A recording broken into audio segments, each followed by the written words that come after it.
Hello everyone, my name is Veer and today we are going to see how you can run your Cypress test as a part of GitLab CI/CD. Okay, so for that what we will do, first of all we'll try to create one, GitLab account. We'll create a free tier GitLab account. Okay, so that will be our first step. Then we'll create a group under GitLab, and after that we'll create a GitLab project, and then we will push our existing repository on a GitLab. Once that is done, we'll write one gitlab.yml file that will help us to create the continuous integration or continuous testing pipeline in gitlab.yml. Okay, so for that, first thing what we have to do is we have to go to the about.gitlab.com, and here you have an option to create basically a GitLab account. Okay, so GitLab provides uh, three three kinds of options to create an account over here. So we are interested in a free tier. Okay, so for that, to what you have to do, you have to just click on this get started. Again, here you have two options, uh, either GitLab hosted GitLab hosted service, or you can have your self managed instance of GitLab that is installed on your machine. Okay, so we will go with the GitLab hosted instance. So for that you have to do just click on this sign up for free button. Okay, uh, let me, I think it has logged in with my older account. Okay, I'll just quickly do that, then I'll just go back. Sorry, let me just open the GitLab again. Can just click on get started and sign up for free. Okay, then what it will do, you have different options. Okay, how you want it to create us or sign up to this. Okay, so first thing is you can enter your email address password, or you can use your Bitbucket account, Google email account, GitHub account, Twitter account, or a Salesforce account. Okay, so I'll just use my Google account. Okay, I'll give name as a Veer Kumar dot Patil, or let's say Veer Patil. Okay, and I'll put my email address over here.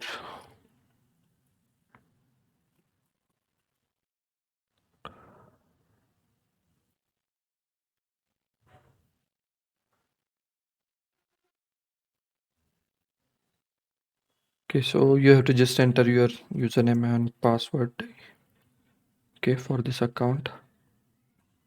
So let me just add my password over here, and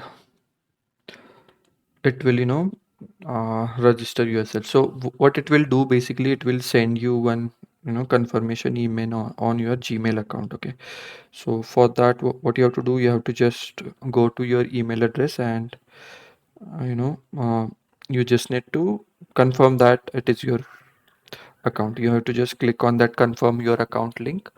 Once that is done, you will be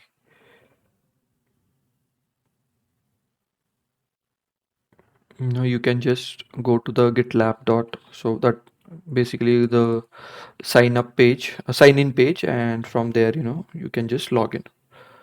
So let me just quickly log in with my account.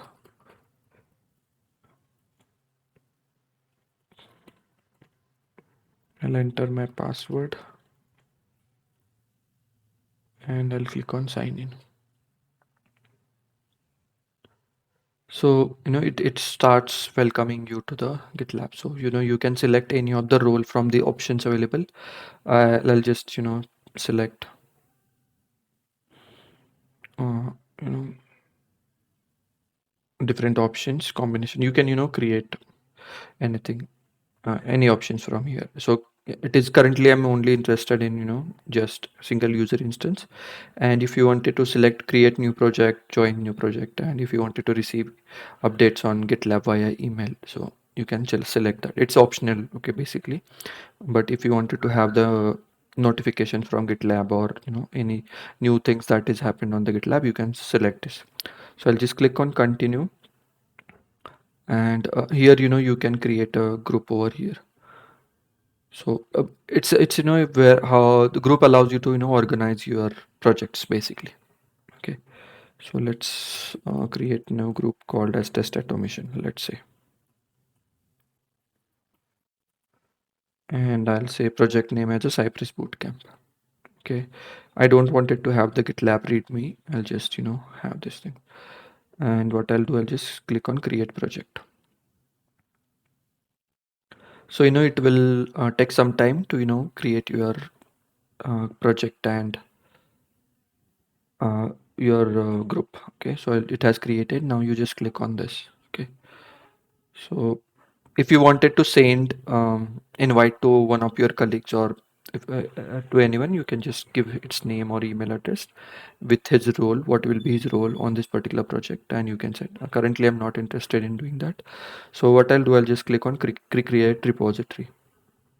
So okay, once I click on that, if you can see, it has created one project for me with Cypress Bootcamp, because that we had specified in the previous stage. Okay, now what we will do, we wanted to push our existing repository, because we already have our code, right, for the this thing. Okay, so what we will do, we'll just add this GitLab global setup variables, the git username and a password required. So I'll just quickly do that for this project. So this is my username, and then I'll just add the global email address for git as well over there. So this is kind of you are setting your initial things. Okay, so once that is done, we wanted to push our existing code, right? So in that case, we'll first of all commit our local code, and then we'll add the remote origin. So I'll quickly do that as well. I'll just add this particular remote origin over here. Okay, so the remote origin has been added. Now what we will do, we need to add the code, and then we have to commit, and then we have to push the code. So what we'll do, I'll just you know uh, commit these files.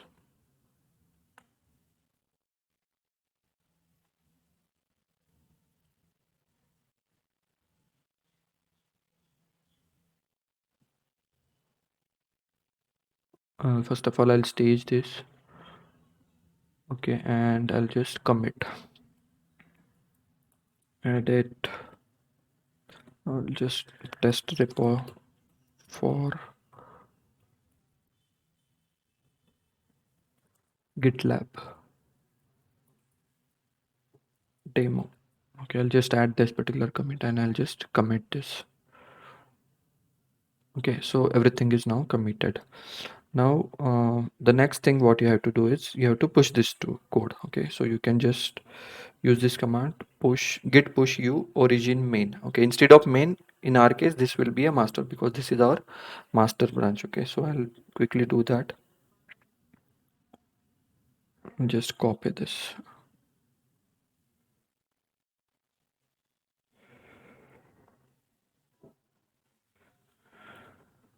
Instead of main, it will be master.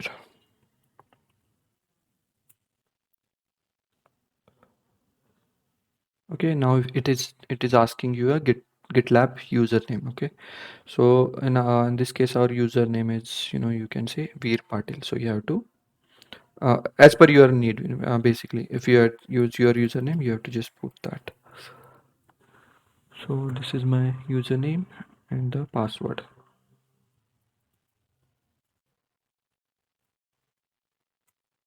Once that is done, it will push the code. Okay, so if we can go and just refresh this page, you can see the entire code for the that you had written over here has been pushed. Okay, now the next thing. Okay, now we have our code base over here. Now we wanted to run this code as part of GitLab CI, okay, GitLab CI/CD process, okay. So for that, what you have to do is, first of all, you have to create one gitlab.ci.yml file, okay. So I'll just quickly show you what is the content of this particular file, okay. So basically, we had written different. So basically, this is a gitlab.ci.yml file that will allow you to build your code, or to run your test. So basically it allows you to perform actions that you generally do on your local machine. Let's say you wanted to, so in order to run I'll give you an example in terms of Cypress, okay. So in order to run Cypress, first thing what you need some Cypress dependencies. If you have Allure Report integration, you need dependencies related to it, okay. um, so basically, in order to do that, uh, what are the prerequisites, right? That will be available with the help of GitLab's CI instances or GitLab CI runners. Okay, so for that, this ci.yaml file will be helpful, where you can write different stages of your test phase, basically. Okay, so here, if you can see, here I have used one image called as Cypress browser node 16.16 Chrome, Firefox, and Edge. So basically, you can say this is a Docker image which contains the installation of Cypress Node version, that is the latest version of Node installed, and the Chrome version, Firefox, and Edge installed, pre-installed. Okay, uh, so this you can say it's we are using this as an image. On this image, we are running our Cypress test. Okay, then we had defined one variable called as CI project path. So means whatever the code this currently is present. So this variable basically gives you the project path where it will run on the CI. Okay, then we had defined two stages over here. Okay, the first stage is a test, second stage is a reporting. Okay, so in the first stage, what we are doing, we are first of all installing the npm install. So what it will do, whatever the dependencies that we have added as part of our project, that will be installed using uh, this particular npm install command. And then we had used this npm run allure test. Okay, so what we have done in package.json, we had created one script command, allure test. The purpose of this command is to run the Cypress, okay, and with the Allure report true.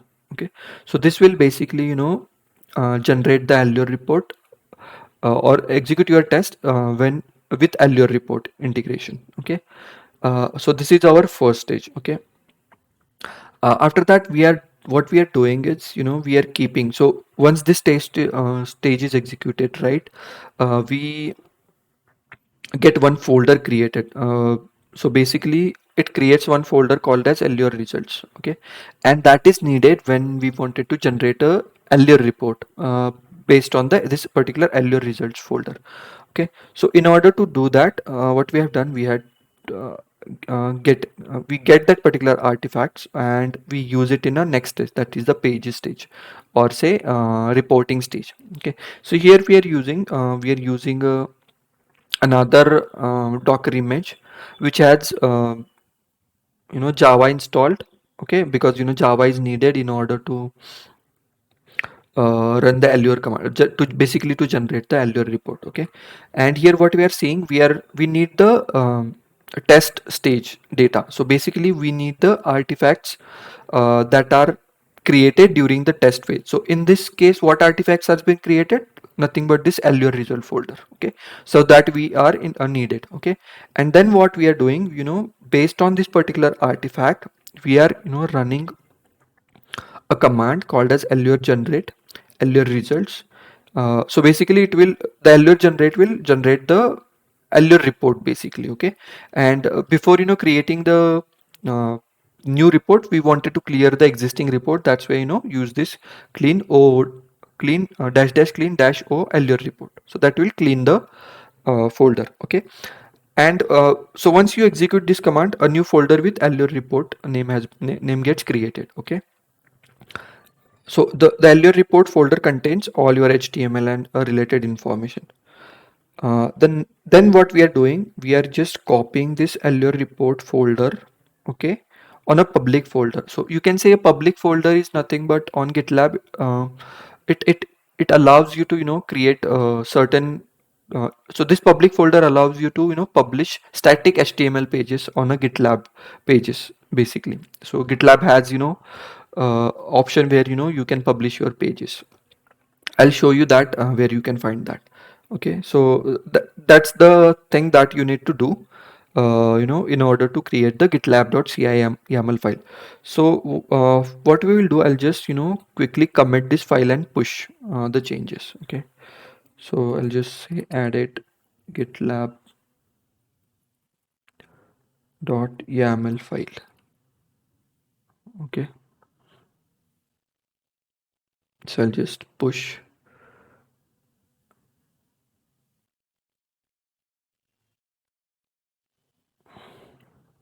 So it will ask me for my username. Then I'll password.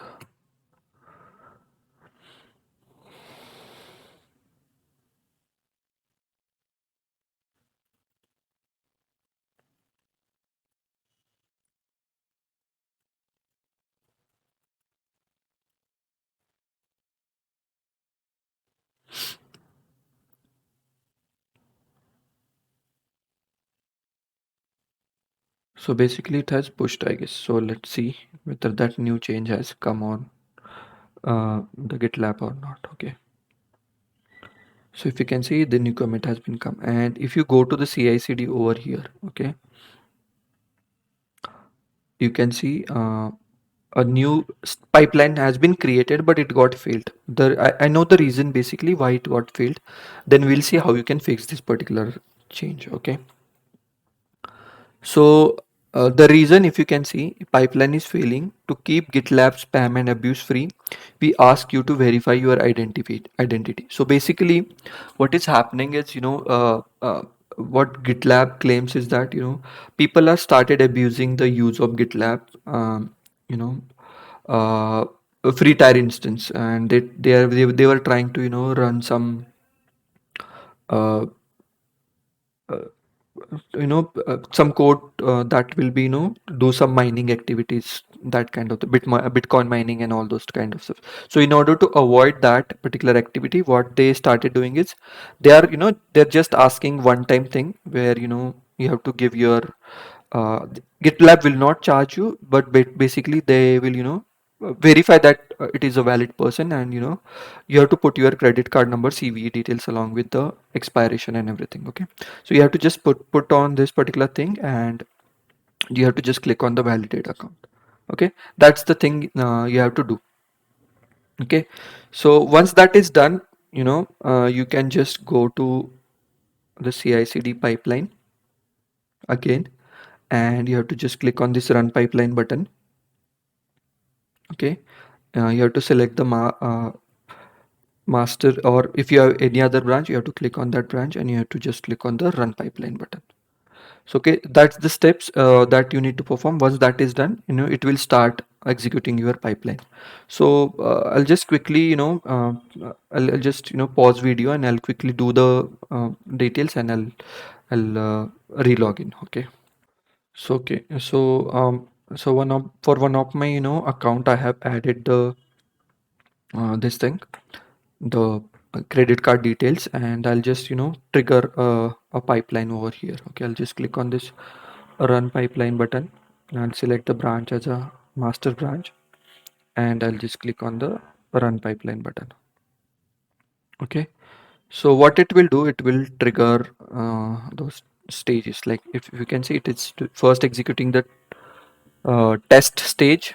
Okay, and then then once the execution is done, it will publish the or create the Allure report and publish it on GitLab pages. Okay, so let's wait for a couple of minutes to the execution happens. So you can see the execution logs as well. Okay, so first of all, what it will do, it will pull that Docker image that we had specified in our gitlab.yml file. Then it will try to install the required dependencies. Once the dependencies are installed, you can run your test. Okay, so it will take some time, and once the execution is done, we'll see how you can see the report on a GitLab pages. So if you can see over here, now the execution has been completed for the test phase basically. Okay, and you can see how many tests are passed, how many total number of tests, how many failing, if you are there are any skipped test or any pending test. Okay, so let me just quickly refresh this particular stage. Okay, so the first thing is executed, but the pipeline is still running. Okay, so I'll just quickly go to the pipeline. Okay, and if you can see, the second stage of reporting, it's still running. Okay, so let's wait for this stage to get completed. Okay, so if you can see, the reporting stage pages has been passed. Now it is running the next stage, that is pages deploy. Okay, so once the deployment is done, what you have to do, you have to go to the settings and pages. Okay, and after that you can see a page. So if you click on this, okay, so it will basically gives you to or redirect it to the Allure report. And if you can see, it has given you the Allure report over here. And if you just click on any of the failed test case, okay, and see the logs over here, then you can find a video recording as well as the screenshot. Okay, so you can see the screenshot as well as the video recording, and you can check the recording as well, what exactly has happened while executing this test. So this is another cool feature of Allure report, that you can see the execution video along with and the screenshot, so both will be get attached to your Allure report. Okay, uh, I would not advise you to run uh, with videos, because it consumes a lot of memory of your GitLab CI instance. Instead of that, what you can do is you can use a screenshot instead of the video recording. Okay, because it slows down your test execution, as well as it increases, or because the video recordings uh, will be done for each and every test, right? So it will consume lot of space of your GitLab runner. Okay, so please keep that thing in your mind. Okay, so this is about the things that I wanted to explain in this particular video. Now a couple of things that are I just wanted to have a keep watch on. Okay, because this is a free trial instance. Okay, and you have to keep watch on your usage quotas. Okay, so for that, what you have to do, you have to go to your groups. Okay, so just I clicked on this groups, click on view all groups. Okay, then you have to click on the group, and if you just go to the settings and usage quotas. Okay,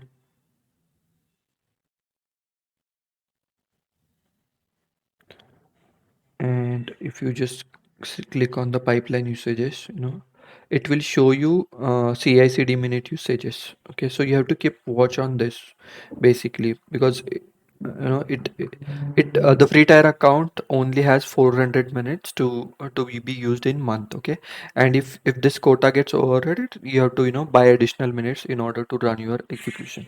Okay, and we are using shared runners to do this. Okay, to execute these test cases. Okay, the GitLab provides us those shared runners. Even you can see the storage that has been used. Okay, so by default it gives you 5 GB of storage. So basically whatever the the execution logs and those kinds of things are also constitute to your storage space basically. So basically the artifact, in our case, the artifacts contributes to your project space storage. Okay, so that's it for this video, guys. Thank you. Thanks for watching this video. Stay tuned for more such video.